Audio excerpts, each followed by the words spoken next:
Josh Ayen here with our MIC Network Player of the Game, quarterback John Lewis. We are live at Bankers Life Fieldhouse, site of tonight's 4A state title game. On the girls' side, Lawrence North making their first state title appearance in program history. And right alongside me, I have the head coach, Chris Giffen.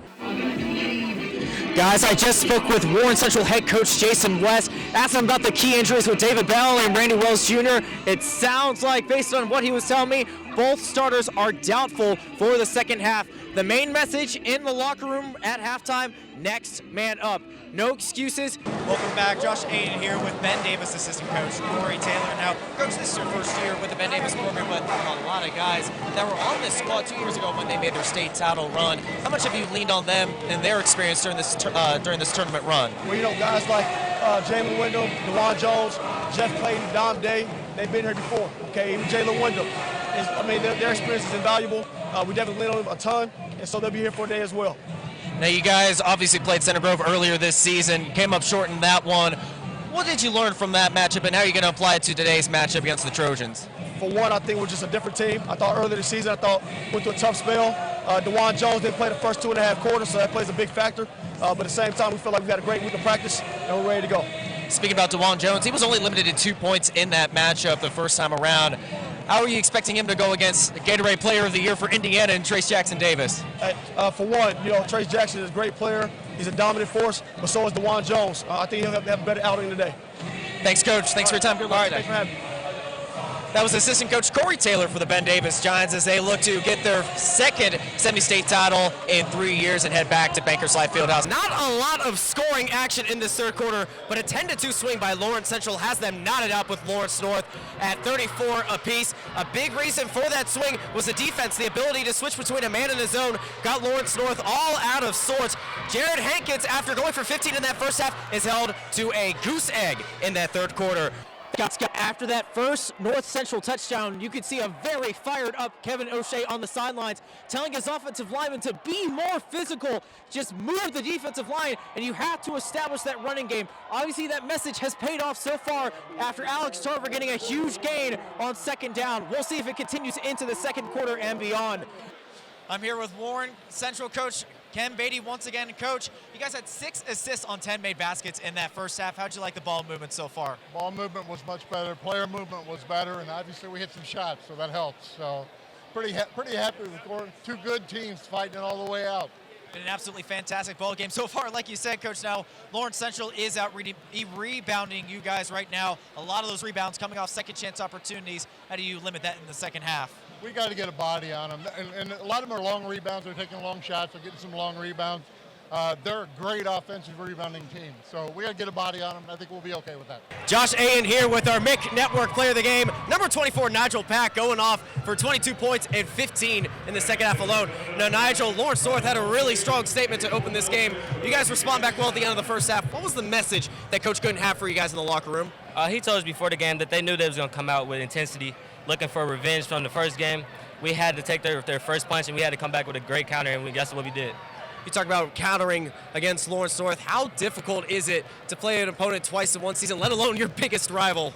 Oh, it's very difficult. You know, they was going to come in. They had their best foot forward. They had the emotional edge, and we just had to match their intensity, or we had to better it, and we ended up bettering it.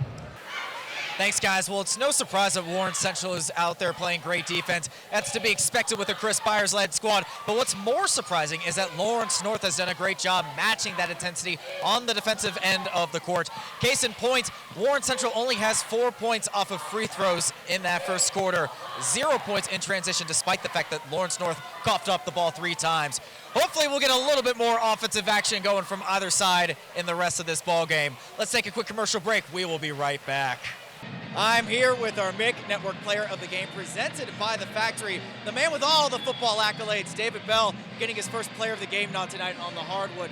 Now, David, following your loss to Carmel, Coach Byers had some comments saying that he wanted to see more leadership out of you guys and your fellow seniors. How do you guys respond to comments like that after the game? I mean, of course we took it personal, but the Monday we had practice, we practiced pretty tough, and it showed out here tonight. Now, You had an outstanding individual performance yourself, going off for 15 points. Do you feel like you're peaking at the right time with sectionals coming up next week? Yeah, I believe so. I had the team was picking at the right time. I know we had a tough loss last week, but this is a bounce back game, and then hopefully we get another good win against Addicts, and then prepare for either Lawrence or Forest Cathedral. Now, like you mentioned, you got that game against Crispus Addicts later on this week. What more do you feel like you have to improve on before your sectional game next week? I think just limit the turnovers, stay true to what we do and play defense, and also rebound the basketball.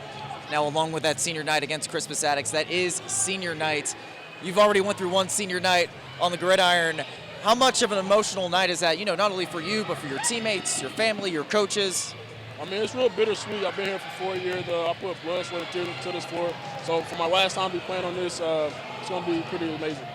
All right, thanks again, David. Congrats on the win, and good luck on Thursday. Ramir, 2 touchdowns on the evening, including the go-ahead touchdown. Where does your ability come in? Where do these clutch plays come in week in and week out? I mean, I can't do it on my O-line. And, it's just a great team effort, like Coach West said. And it had to take a team effort, like you see. And hats off to Center Grove. They're a great team. And like Coach West said, coming into the game, it was going to be a dogfight, and which it was. And it took to the last step. And I'm just glad we got the job done as a team.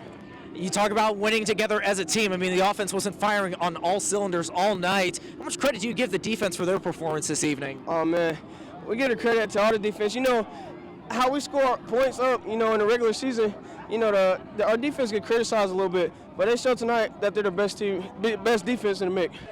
Josh Ayen here with our MIC Network player of the game, Jalen Wyndham, heading back to the state title game. Does it feel better the second time around? Yes, it feels good to do it as a senior.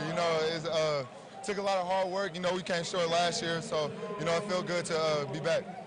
You guys have battled through adversity all season, and especially with a first-year head coach, how does it feel to be one game away from getting another state title? It feels good because I know we can do it now. We done did, what we wasn't supposed to do, you know what I'm saying? So now it feels good, and, I feel good going into this next game.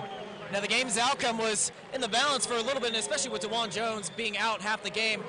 Where does your ability to come in and just make clutch play after clutch play, and especially throughout this whole postseason? Well, when DeJuan was out, I was just telling him on the sideline, I'm gonna hold it down for you, and I'm gonna make sure that we don't lose this lead while you're out, because I know when you're in, we're in pretty good shape. So, I tried my best. I knew my brothers was gonna fight with me, so, I'm happy.